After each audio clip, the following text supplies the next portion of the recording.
ఒక 10 నిమిషాలు మన సంఘంతో కొన్ని ఆత్మీయమైన మాటలు మాట్లాడాలని 10 నిమిషాలు దేవుని యొక్క వాక్యాన్ని మనం జ్ఞాపకం చేసుకుందాము. ఇందాక అనిల్ అన్న గారు ఒక మాట మాట్లాడుతుంటే ఎందుకో నా మనసులో ఒక చాలా బాధ కలిగింది. ఏంటంటే ఇర్మియా గారట, దేవుడు ఇర్మియా గారితో మాట్లాడుతూ, ఇర్మియా నువ్వు ఇజ్రాయేలీల కోసం అసలు ప్రార్థనే చేయకు, చేసినా కానీ నేను వినను అన్నాడు. అసలు దేవుడు ఎంత కఠినమైన నిర్ణయం తీసుకుంటే ఆ మాట అంటాడు? ఈ మధ్యకాలంలో యూట్యూబ్లో చాలామంది కామెంట్లు పెడుతుంటాడు, అన్న నా కోసం ప్రార్థన చేయండి, అన్న నా కోసం ప్రార్థన చేయండి. యూట్యూబ్లోనే కదా, మనమే ఎంతమందిని అడుగుతుంటాం, అన్న నా కుటుంబం కోసం ప్రార్థన చేయండి, నా కోసం ప్రార్థన చేయండి. ఒకవేళ నీ గురించి నా గురించి ఇర్మియాతో అన్న మాటనే, ఇర్మియాను వాళ్ళ కోసం ప్రార్థన చేయకు అన్నాడు కదా దేవుడు. అలాగే నీ గురించి నా గురించి వాళ్ళ గురించి అసలు నువ్వు ప్రార్థన చేయకు, వాళ్ళ ప్రార్థన చేసినా వాళ్ళ గురించి నేను వినను అన్నాడంటే ఇక ఆ బ్రతుకు ఎందుకు మనకు? ఇంకా దేవుని నోటి నుంచి వాళ్ళ గురించి ప్రార్థన చేయకు, నేను వినను అని నీ గురించి నా గురించి చెప్పుకునే స్థాయికి వచ్చామంటే ఇక ఆ బ్రతికి ఎందుకు? ఇంకా మనము దేవుడే మనలో చీ అని అన్నాడు అంటే ఇక మనం బ్రతికి వేస్ట్ మన దేవుని వాళ్ళరు. అందుకే ఆ స్థాయికి మాత్రం వెళ్ళిపోకూడదు. ఇజ్రాయేలు గురించి 2 సందర్భాలు కనపడుతుంటాయి. ఒకానొక టైంలో మోషే గారి కాలంలో ఇజ్రాయేల్ అందరూ తప్పు చేస్తాడు. అప్పుడు ఇజ్రాయేలు పక్షాన మోషే గారు మొరపెడతారు, నాయన వాళ్ళని క్షమించు అంటే వదిలేశాడా లేదా? వాళ్ళ గురించి ప్రార్థన చేసింటే సరే అని క్షమించాడు. అదే ఇర్మియా గారి కాలంకి వచ్చేసరికి వాళ్ళ గురించి అసలు ప్రార్థనే చేయకు, నేను వాళ్ళ ప్రార్థనే విననన్నాడు. వాళ్ళ మాత్రమే కాలం గడిచే కొద్దీ మన బ్రతుకులు కూడా ఆ స్థాయికి వెళ్ళాడు అనుకో. నీ గురించి నా గురించి ఆ మాట అంటే ఇక మనం బ్రతికి ఉండి కూడా వేస్ట్. ఇక మన జీవితం సర్వనాశనం అయిపోతుంటాయి. ఎందుకంటే మన జీవితాలు దేవునికి అలా ఇష్టం లేనిదిగా ఉంటుంది. పక్కనోళ్ళ గురించి ఎందుకు, మన గురించే ఓపెన్గా కొన్ని మాటలు మాట్లాడమంటారండి. ఆత్మీయ జీవితంలో ఉంటున్న మన గురించే మాట్లాడుకుందాం, పక్కనోళ్ళ కోసం అవసరంలే. నినివే పట్టణం అనగానే నాకు ఒకటి జ్ఞాపకం వచ్చింది. నినివే అనగానే అది ఒక మంచి రేవు పట్టణం అంట. చరిత్రలో దాని గురించి చదువుతుంటే మహాపట్టణం వలె వైభోగంతో దాని కథే వేరుగా ఉండేది. అంత గొప్ప స్థాయికి ఎదిగిన ఆ రేవు పట్టణం యొక్క గొప్పతనం ఏంటో తెలుసా? ఎన్నో రాజ్యాల నుంచి దానితో వర్తక సంబంధాలు కలిగి ఉంటాయట. ఓడరేవు అనగానే ఎంతోమంది ప్రపంచవ్యాప్తంగా ఉన్న వాళ్ళు ఎంతోమంది వస్తూ ఉంటారు పోతుంటారు. అలా వచ్చిపోయే ఓడరేవు ప్రాంతంలో ఏం జరుగుతుంటుందో తెలుసా? ఎన్నో దేశాల నుంచి వచ్చడంతో అక్కడ కొన్ని రకాలైన కల్చర్లు ఏర్పడుతుంటాయి. రోమా దేశం నుంచి ఒకడు నినివే పట్టణంకి వచ్చాడనుకోండి, రోమా కల్చర్ వచ్చి చేరుతుందట. ఒకవేళ యూరోప్ నుంచి ఒకడు వచ్చాడనుకో, యూరోప్ కల్చర్ వచ్చి చేరుతుందట. ఆ ఓడరేవు ప్రాంతానికి ఎంతమంది అయితే వస్తారో అన్ని కల్చర్లు ఉంటాయి ఆ ఓడరేవు ప్రాంతంలో. ఈరోజు క్రైస్తవ జీవితంలో కూడా ఎంతోమంది వచ్చి మనతో మాట్లాడినా ఎన్నో ఆత్మీయమైనది కాదు, ఎన్నో పలికిమాలినవైన మనలోకి వచ్చిన తర్వాత మనలో కూడా ఏం కనపడుతున్నాయి తెలుసా? ఓడరేవు ప్రాంతంలో రకరకాల కల్చర్లు ఎలా అయితే కనపడుతున్నాయో. ఎందుకు? ఎంతోమంది వచ్చిపోతున్నారు. మనలోకి కూడా ఎన్నో పనికిమాలిన వచ్చిపోతున్నాయి. మన పరిస్థితి ఎట్టుందో తెలుసా? ఇప్పుడు అన్ని కల్చర్లు కలగలిపిన ఒక పనికిమాలిన జీవితాల మధ్య కనపడుతున్నాయి. 1-2 లేవు మనలో, 1-2 లేవు. ఒకటి వస్తూ ఉంటుంది పోతుంటాయి. ఎన్నో కల్చర్ల మిక్సింగ్ ఉంది లోపల మన జీవితంలో, మన చూపులలో, మన బ్రతుకుల్లో, మన మాటల్లో, మన ఆలోచనల్లో ఇన్ని కలగలిపి లోపల కనపడుతున్నాయి. అవి వస్తున్నాయి పోతుంటాయి. సౌలు గారి దగ్గరికి ఒక ఆత్మ వచ్చిపోతుంటుంది చూసినారా? సౌలు దగ్గరికి ఒకే ఆత్మనేమో వస్తున్నది. ఈరోజు క్రైస్తవ జీవితంలో సేన అన్న దయ్యాలు వచ్చిపోతూ చివరికి వచ్చి లోపలనే సెటిల్ అయిపోతున్నాయి. అంత దారుణమైన జీవితాలు మనలో కనపడుతున్నాయి ప్రేమన దేవుని వాళ్ళ. అందుకోసమే ఇలాంటి కల్చరే మనలో ఉంటే 40 రోజులు నినివేకు గడువు ఇచ్చినట్టు మనకు 40 రోజులైనా ఇస్తాడో ఇవ్వడో మనకైతే గ్యారంటీ లేదు. ఖచ్చితంగా మన జీవితాలు అలా ఉంటాయి. పక్కన వాళ్ళ కోసం కాదు, ఆత్మీయ జీవితం గుర్తుపెట్టుకోండి. మన మట్టుకు మనం జాగ్రత్తగా ఉండాలి, మన మట్టుకు మనం నీతిగా ఉండాలి, ఎక్కడున్నా ఎలాంటి పరిస్థితుల్లో ఉన్నా. ఎందుకంటే ఇప్పుడు చర్చిలో మాత్రమే మనం కనపడుతున్నాం. చర్చిలోంచి బయటికి వెళ్ళగానే ఎవరి జీవితం వాళ్ళది అయిపోయింది, ఎవరి పనులు వాళ్ళటి. ఎవరు ఏ పనులు ఉన్నా, ఎవరు ఎక్కడ ఉండగానే ఒకటి మాత్రం గుర్తుపెట్టుకోండి, మనమందరం ఎప్పటికీ దేవునితోనే ఉండాలి. మన క్యారెక్టర్లు కాపాడుకుంటున్నాను, పరిశుద్ధతను కాపాడుకుండాలి. సంఘంలో మనం ఎలా అయితే ఉన్నామో బయటికి వెళ్ళిన తర్వాత కూడా అలానే ఉండాలి. అందరూ ఏమనుకుంటున్నారట అన్నగారు చెప్తూ, ఇది దేవుని మందిరం, దేవుని మందిరం, దేవుని మందిరం. అందరూ అనుకుంటారు, నిజంగానే తప్పేం లేదు. దేవుని మందిరం అనుకుంటున్నాం కాబట్టి దేవుని మందిరంలో తప్పు చేయడంలే. మరి బయట అక్కడ దేవుడి సన్నిధి లేదా? బయట ఆయన కనుచూపులు సంచారం చేయట్లేదా? బయట కూడా తిరుగుతుంది ఆయన సంచారము, బయట కూడా ఆయన కనుచూపులు తిరుగుతున్నాయి. మరి బయట ఎందుకు అనుకోవట్లే ఇది దేవుని సన్నిధానము, నేను దేవుని సన్నిధానంలో నిలబడి ఉన్నాను, దేవుని సన్నిధానం లోకమంతా సంచారం చేస్తుంది, ఇప్పుడు నేను తప్పు చేయొచ్చా అని మనం అనుకోవట్లేదు. కాబట్టిగానే సన్నిధానానికి బయటకి వ్యత్యాసం చూపిస్తున్నాం. దేవుని మందిరంలో భయపడుతున్నాము, బయటికి వెళ్ళిన తర్వాత భయపడట్లే. బయట మళ్ళీ తప్పులు చేసుకుంటూ బ్రతుకుతున్నాం. అందుకే మన జీవితాలు సక్రమంగా ఉండట్లే, మన బ్రతుకులు నిలబట్లే. అందుకే దేవుడు ఈరోజు నీతో నాతో మాట్లాడుతున్నాడు. ఒక యోనా గారిని చూసుకొని ఒక మంచి గుణపాఠం నేర్చుకోవాలి. ఒక మాట చెప్పమంటారండి, పాపాలు ఎందుకు ఎక్కువైపోతున్నాయంటే మనం పనులు పక్కన పెట్టి, అంటే దేవుని పనులు పక్కన పెట్టామంటే పాపాలు ఆటోమేటిక్గా పెరుగుతాయి.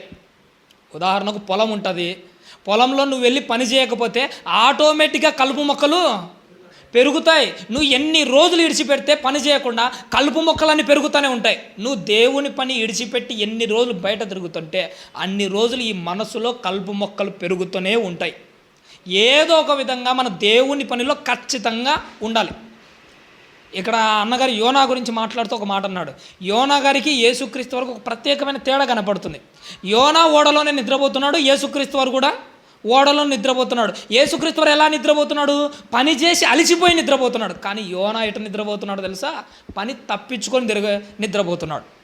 ఈరోజు క్రైస్తవులలో ఎక్కువగా కనపడుతుంది తెలుసా? పని చేసి అలిసిపోయి రాత్రి నిద్రపోయే వాళ్ళు లేరు. యోనా మాదిరి పని తప్పించుకొని ప్రతిరోజు గుండెల మీద చేసుకొని మేమేదో సంపూర్ణంగా అంత సాధించామని గుండెల నిండా నిద్రపోతున్నారు రాత్రికి, మనసు నిండా. పౌలు గారు ఒక మాట అంటారు, పని చేయని వాడు ఆహారమే పుచ్చుకోకూడదు. లోక సంబంధమైన పని గురించి కాదు, ముఖ్యంగా అక్కడ దేవుని పని చేయకపోతే అసలు భోజనమే ముట్టుకోకూడదు అంటున్నాడు. అసలు భోజనమే ముట్టుకోకూడదు అంటే రాత్రికి మనకు నిద్ర ఎట్టు వస్తుంది? ఏ పని చేయకుండా అసలు మనం ఒక్క రోజుని ఎలా వెళ్ళబుచ్చుతున్నాం? దేవుని పని చేసేవాడికి, పని చేయని వానికి అసలు భోజనం తినే అర్హత లేదు, నిద్రపోయే అర్హత కూడా లేదు. నిజంగా చెప్పాలంటే మీకు తెలుసో లేదో కానీ నా ఆత్మీయ జీవితం ఒక్కరోజు దేవుని పని చేయకపోయినా ఆ రోజు నేను పడే వేదన ఎట్టుంటుందో తెలుసా? పని చేయని వాడు భోజనమే తినకూడదు అంటుంటే పని చేయకపోతే ఈరోజు రాత్రి నేను ఎలా నిద్రపోవాలి? గుండెల మీద చేసుకుని అంత నిమ్మలంగా నిద్రపోగలనా? పని చేయకపోతే పాపాలు ఆటోమేటిక్గా పెరుగుతాయి, శోధనలు ఆటోమేటిక్గా వస్తాయి. పని చేయకపోతే పాపం పెరిగిపోయినప్పుడు ఆ పాపంలోనే నేను చచ్చిపోతే, ఆ పాపంలోనే నేను నిద్రపోతే నా బ్రతుకు ఏమైపోతుంది? నా జీవితం ఏమైపోతుంది?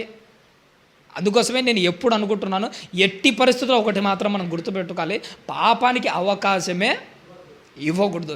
ఎక్కువగా దేవుని పనిలో ఉండడానికి మాత్రమే మనము పని చేస్తూ ఉండాలి. నిద్రపోతున్నాడు యోనా గారు, దేవుడే వాళ్ళు ఏమన్నారు, ఓయి నిద్రపోతా, లేచి నీ దేవునికి ప్రార్థన చేయి. ఒకవేళ దేవుడు మనల్ని చూసి కూడా అలానే అంటున్నాడేమో. ఆత్మీయ జీవితంలో మనం కూడా నిద్రపోతుంటాం. నిద్రపోతున్నాం అనడానికి సూచన ఏంటంటే మన క్యారెక్టర్లో అది ప్రస్ఫుటంగా కనపడుతుంటుంది. పక్కనోళ్ళు కాదు, మన చూపులు తప్పిపోతుంటాయి, మన ఆలోచనలు తప్పిపోతుంటాయి, మన తలంపులు తప్పిపోతుంటాయి. అప్పుడే గుర్తుపెట్టుకొని నువ్వు నేను నిద్రపోతున్నాం. ఆ రోజు యోనాను చూసి ఓయి నిద్రపోతా, లేచి ప్రార్థన చేయని వాళ్ళు అన్నారు చూసినారా? ఈరోజు ఖచ్చితంగా అలాంటి సిచ్యువేషన్ మనదే ఉంటే దేవుడు ఖచ్చితంగా అంటాడు, ఓయి నిద్రపోతా, లేచి నీ దేవునికి ప్రార్థన చేయి. నీ దేవునికి ప్రార్థన చేస్తేనే చచ్చిపోయిన నువ్వు మళ్ళీ బ్రతుకుతావు, చచ్చిపోయిన నువ్వు నేను మళ్ళీ జీవిస్తాం. లేకపోతే మన బ్రతుకులు ఇలానే ఉంటాయి, ఎంత కాలమైనా ఇలానే ఉంటాయి, మన జీవితాల్లో మార్పు రాదు. ఒక మాట సామెతల గ్రంథంలో ఒక మాట ఉంది, అదొక మాట అని మనం చూసుకొని ముగించుకుందాం. సామెతల గ్రంథము 12వ అధ్యాయము 2-3 వచనాలను చివరగా చూద్దామండి.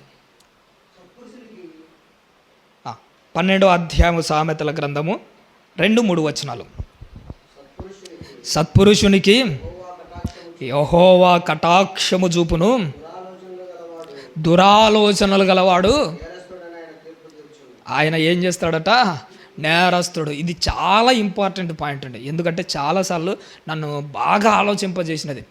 ఈరోజు క్రైస్తవులను నేను బాగా గమనిస్తున్నాను, మనం పెద్ద పెద్ద తప్పులు ఎవ్వరం చేయట్లే, వ్యభిచారాలు చేయట్లే, దొంగతనాలు చేయట్లే, మోసాలు చేయట్లే. పెద్ద పెద్ద తప్పులు ఈ మధ్యకాలంలో 100కు 90 మంది నిజంగా చెప్తానా, బాప్తిసం తీసుకొని క్రైస్తవ జీవితంలో అడుగుపెట్టిన 100కు 90 మంది పెద్ద పెద్ద తప్పులు ఏమి చేయట్లే. వ్యభిచారాలు చేయట్లే, దూరంగానే ఉంటున్నారు. దొంగతనాలు చేయట్లే, దూరంగానే ఉంటున్నారు. మోసాలు చేయట్లే, దూరంగానే ఉంటున్నారు. కానీ ఎక్కడ పడిపోతున్నామంటే తెలుసా, దురాలోచనలు చిన్న చిన్న వాటి దగ్గరే పడిపోతున్నాం.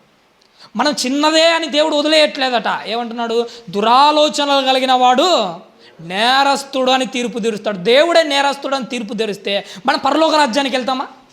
ఆ తీర్పు రోజున దేవుడు నిన్ను నిర్దోషి అని తీర్చకపోతే నీ జీవితం నా జీవితం ఏమైపోతుంది? ఏది తీసేసుకోవాలో అది తీసేసుకోవాలి. మన వాళ్ళు పెద్ద పెద్దలు అన్నీ తీసేసుకున్నాం, కానీ తీసేసుకోవాల్సిందే తీసేసుకోవాలి. ఏదైతే దేవుడు నేరస్తుడని నిందారోపణ చేయడానికి అవకాశం ఉందో ఆ దురాలోచనలే తీసేసుకోవాలి. ఇదాక అన్నగారు ఒక మాట చెప్తూ, ఓడలో ప్రయాణం చేసేటప్పుడు వాళ్ళు అన్నీ ఎత్తి పడేస్తున్నారు, సరుకులన్నీ ఎత్తి పడేస్తున్నారు. ఎన్ని సరుకులు ఎత్తి పడేసినా ఓడ నిమ్మలమైందా? ఎన్ని పడేసినా నిమ్మలం కాలే. ఎందుకు? పడేయాల్సింది పడేస్తేనే ఓడ నిమ్మలం అవుతుంది. పడేయాల్సింది పడేయకుండా ఎన్ని పడేస్తే ఏం నిమ్మలం అవుతుంది? నీ జీవితంలో గుర్తుపెట్టుకో, ఏదైతే నువ్వు పడేయాలనో అది పడేస్తేనే నీ జీవితం నిమ్మలంగా ఉంటుంది. ఏది పడేయాలనో అది పడేస్తేనే నీ బ్రతుకు పచ్చగా ఉంటుంది, నా బ్రతుకు పచ్చగా ఉంటుంది. ఎన్ని రోజులు లోపలనే దీన్ని పెట్టుకోలేం, ఇది మాత్రమే పెట్టుకొని పక్కనని పడేస్తే ఎలా? దురాలోచనలన్నీ లోపల పెట్టుకొని చెడ్డ ఆలోచనలన్నీ పట్టుకొని వ్యభిచారాన్ని పక్కన పడేసి, దొంగతనం పక్కన చేసి, పెద్ద పెద్దటి పక్కన వేసి, పనికి మాలని ఇవే పెట్టుకున్నావు అనుకో, ఎంతసేపు నీ ఓడ నిమ్మలంగా ఉంటుంది? పడేయాల్సిందే పడేయాలి ఖచ్చితంగా. అంతవరకు నీ ఓడ నిమ్మలం కాదు. నీ బ్రతుకుల్లో ఇలాంటి కనబడుతూనే ఉంటుంది, నా జీవితంలో కనబడుతూనే ఉంటుంది. కాబట్టి ప్రవణ దేవుని వాళ్ళరా, ఎప్పటికైనా ఇది మాత్రం మనం గుర్తుపెట్టుకోండి. క్రైస్తవుల్లో ఈ మధ్య జరుగుతున్న ఒక గొప్ప విషయం ఏంటంటే, నేను బాగా ఆలోచన చేశాను. ఈరోజు క్రైస్తవులు ఎంతమంది ఉన్నారంటే 1000 కోట్ల మందిలోట 750 కోట్ల మంది ఎవరున్నారు? క్రైస్తవులు ఉన్నారు. అంటే దాని అర్థం ఏంటి? లోకంలోంచి క్రైస్తవంలోకి వలస వచ్చిన వాళ్ళు వీళ్ళంతా ఎంత? 1000 కోట్లలో 750 కోట్ల మంది. కానీ లోకానికి తెలియని విషయం ఏంటో తెలుసా? వచ్చిన 750 కోట్ల మందిలో 99% మళ్ళీ లోకంలోకే వలసలు పోతున్నారు. లోకం నుంచి దేవుళ్ళకి వచ్చే మారు మనసు గురించి అందరూ మాట్లాడుకుంటున్నారు. కానీ దేవుని బాధ ఎలాంటిదో తెలుసా? దేవుళ్ళకి వచ్చి లోకంలోకి వలస పోతున్నా, లోకంలోకి మారు మనసు పొందుతున్న వీళ్ళ గురించి ఎక్కువ బాధ కలుగుతుంది. బయట నుంచి వచ్చే వాళ్ళు ఎట్లయినా వస్తున్నారు, వచ్చినోడు నిలబడింది. ఆ లెక్కలో నువ్వు కనపడుతున్నావు, అదే లెక్కలో నేను కనపడుతున్నాను. వచ్చిన వాళ్ళని నిలబడాలి, వచ్చిన వాళ్ళం మళ్ళీ బయటికి వలసలు పోవడం ఏంటి? మళ్ళీ లోకంలో వలసలు వెళ్ళడం ఏంటి? మన జీవితాలు అదే బానిస బ్రతుకు. అదే బ్రిటిష్ వాళ్ళ గురించి చదువుతూ, బ్రిటిష్ వాళ్ళట మన భారతదేశంలో నుంచి, ఆఫ్రికా ఖండంలో నుంచి ఎంతోమందిని అమెరికా ప్రాంతానికి వలస తీసుకొని వెళ్ళారట. ఆ తర్వాత కొంతకాలం వీళ్ళు వలస తీసుకుపోయారు అంటారు. కానీ కొంతకాలం తర్వాత ఏం జరిగిందో తెలుసా? మన దేశంలోనే మన వాళ్ళని ఒక చోటు నుంచి మరో చోటికి వలస తీసుకుపోయేవాళ్ళట. అస్సాంలో గనులలో పనిచేయడానికి కొన్ని లక్షల మంది అడవులలో ఉండే గిరిజన తెగలందరూ తీసుకొని వలసల్లో బొగ్గు గనుల్లో పని చేయించేవాళ్ళట. ఊపిరాడక ఏమైపోయాలో తెలుసా? చచ్చిపోయే వాళ్ళు చాలామంది. వాళ్ళని చూసినప్పుడు ఎవరో గుర్తుకు రాలే. నిజంగా చెప్పాలంటే అది చదివినప్పుడల్లా నాకు నేనే గుర్తుకొచ్చాను. వాళ్ళు బొగ్గున గనుల్లోకి వలసలు వెళ్ళారు, మనం లోకమనే గనుల్లోకి వలస వెళ్ళి ఊపిరాడక వాళ్ళు ఎలా అయితే చచ్చిపోయారో అలానే ఎంతమంది చచ్చి నరకానికి పోతున్నారు. లోకం నుంచి దేవుళ్ళకి వచ్చిన వలసల కంటే దేవుళ్ళలోంచి లోకంలోకి వెళ్తున్న వలసలే ఎక్కువైపోతున్నాయి. ఆ లెక్కలో నువ్వు ఉండకూడదు, అదే లెక్కలో నేను ఉండకూడదు. పోయినామంటే అట్నే పోతాం. అందుకే దేవుడు ఏమంటున్నాడు? మళ్ళీ 3వ వచనం చదవయ్యా.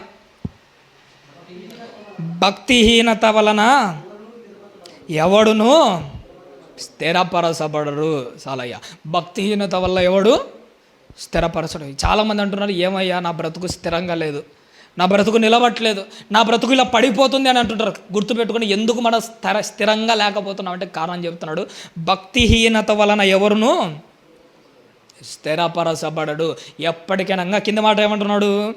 నీతిమంతుని వేరు కదలదు అంటున్నాడు. చూశాడా? చాలయ్యా, భక్తిహీనత వల్ల ఎవడును స్థిరపరచబడు. ఎందుకు మనం స్థిరపరంగా లేకుండా పోతున్నాం అంటే మనలో కనపడుతుంది ఏంటంటే భక్తిహీనత, మనలో కనపడుతున్నది నీతిహీనత, మనలో కనపడుతుంది ఇలాంటివే. ఇవి ఉన్నాయి కాబట్టి మనం నిలబడట్లే, ఇవి ఉన్నాయి కాబట్టి మనము మన జీవితం సక్రమంగా సాగట్లే. కాబట్టి గుర్తుపెట్టుకోండి, పడిపోకుండా ఉండాలంటే భక్తిని పెంచాలి, పడిపోకుండా ఉండాలంటే నీతిని పెంచాలి, పడిపోకుండా ఉండాలంటే దేవుని పనిలో ఆసక్తిని పెంచాలి, పడిపోకుండా ఉండాలంటే ఒక్కొక్కటి పెంచుతేనే ఇక్కడ నిలబడతాం, లేకపోతే చచ్చినా కానీ మనం నిలబడలేం. అంతే. దేవుడు అంటున్నాడు, నువ్వు స్థిరంగా ఉండకపోవడానికి కారణం ఏంటంటే ఎవరో కాదు, నీ భక్తిహీనతే నా భక్తిహీనత వల్లనే మనం స్థిరంగా లేకపోతున్నాం. కానీ నీతిమంతుని వేరు కదలదు. నీతిమంతుని వేరు కదలదంటే వాడు ఎప్పటికీ స్థిరంగా ఉంటాడు. ఎందుకంటే అంత విశాలమైన చెట్టు భూమిపైన నిలబడిందంటే కారణం ఏంటో తెలుసా? భూమి లోపల అతని వేరు భూమిని అంత గట్టిగా పట్టుకుంది. అంత విశాలమైన చెట్టు, అది ఆ విశాలమైన చెట్టు గాలికి ఊగుతుంటుంది. ఎంత పెద్ద గాలి రాని ఆ చెట్టు ఊగుతుంది కానీ పడిపోదు. కారణం ఏంటో తెలుసా? అది పైన నమ్ముకోలే, భూమి లోపల ఆ వేర్లు భూమిని అంత గట్టిగా పట్టుకున్నాయి. నీ ఆత్మీయ జీవితం కూడా అలాంటిదే. శోధనలు ఎంత వచ్చినా ఊగి మళ్ళీ నిలబడాలంటే నీ వేర్లు అంటే నీ భక్తి దేవుణ్ణి అంత గట్టిగా పట్టుకొని ఉండాలి. ఎంత గట్టిగా పట్టుకుంటే పైన నీ చెట్టు అంత స్టాండర్డ్గా ఉంటుంది. భూమి లోపల అంటే ఇంటర్నల్గా నువ్వు దేవుణ్ణి ఎంత హత్తుకొని ఉంటే అంత స్థిరంగా ఉంటావు. స్థిరంగా లేకుండా చిన్న గాలి వచ్చినా ఒక మునగ చెట్టు మాత్రం పడిపోయావంటే నీ వేరు దేవుణ్ణి అంత గట్టిగా పట్టుకోలే. అంతే తేడా. ఎవరు ఎక్కువగా దేవుణ్ణి పట్టుకుంటే వాళ్ళు అంత స్టాండర్డ్గా నిలబడతారు. లోకంలో కాదు, మనుషులు కాదు, ఇంకెవరిని కాదు. కాబట్టి గుర్తుపెట్టుకుందాము, దేవుళ్ళు గట్టిగా నిలబడదాము, గట్టిగా పోరాడదాము. ఖచ్చితంగా మనం పరలోక రాజ్యానికి పోవాల్సిందే. అలాంటి బ్రతుకు మనలో కనిపించాల్సిందే. అలా మీరు నేను మనమందరం ఉండాలని ఆశపడుతూ ఓపికతో విన్నందుకు మీకు అందరికీ నా నిండు మనసుతో వందనాలు తెలియజేస్తూ ఈ నా మాటలు ముగిస్తున్నాను.